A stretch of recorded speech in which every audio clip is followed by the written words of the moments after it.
seeing all you guys run, seeing all you guys compete, seeing all this talent out here. The spirit and all the will and all the competitiveness. Now we're here in the Rift Valley. That's the creme de la creme of the world athletics come from here. Some of the athletes we already know, others we have no idea what they can do. And we're already about an hour and a half behind schedule. I guess that's Kenyan.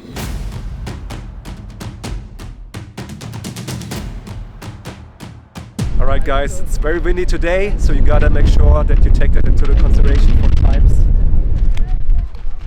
There goes. I think that shows it, right? So when we look at the 3000 meter results here in Kenya, we're running of course at 7000 feet altitude, 2100 meters.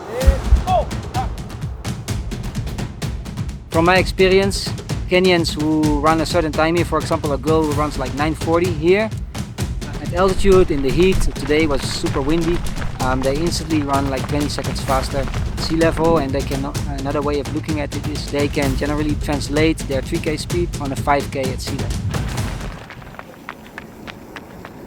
Now when they come to the US on a proper training program, proper diet, they have an immense aerobic base, so most of the time you can see them really, starting to progress really quickly in the first few years. So for me, any girl who runs like under 10 minutes on a 3000 meter time trial, or any man who runs like under, let's say 8:20, 8:25, is a massive talent that I know they're going to do really well.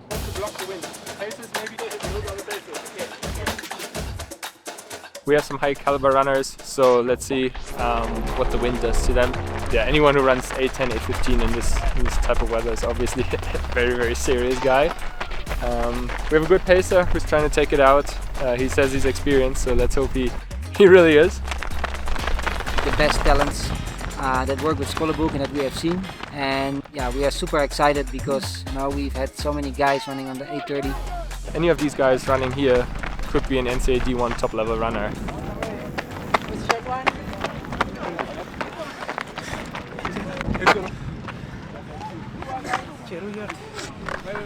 What can you tell me about the ladies 1500 that just happened? Yeah, that was actually pretty impressive. We had one lady closing her last 400 in about 60 seconds.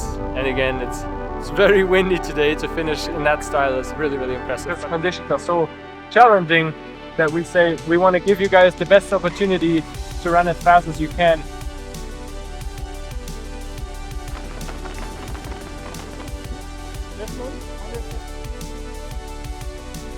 Yeah, 300 was fun. It's really interesting to see some of the long distance guys stepping out of their comfort zone and running fast. Yeah, it was cool. Some of the athletes that you would expect would be running fast did run extremely fast, so it was nice to see all these guys do well, and yeah, it seemed like most people had fun and it was a bit different than what they normally do. Yeah, afterwards the athletes got together, gathered for some live music. We had a little DJ, had some food, had some refreshments for the athletes. So we wanted to create a bit of a community feeling. We've actually opened up the office in Eldoret a few days ago. So now we got boots on the ground. Yeah, we're about to wrap up the event. I think it was very successful. Certainly enjoyed it a lot. And now after a long day, I'm just soaking up the atmosphere.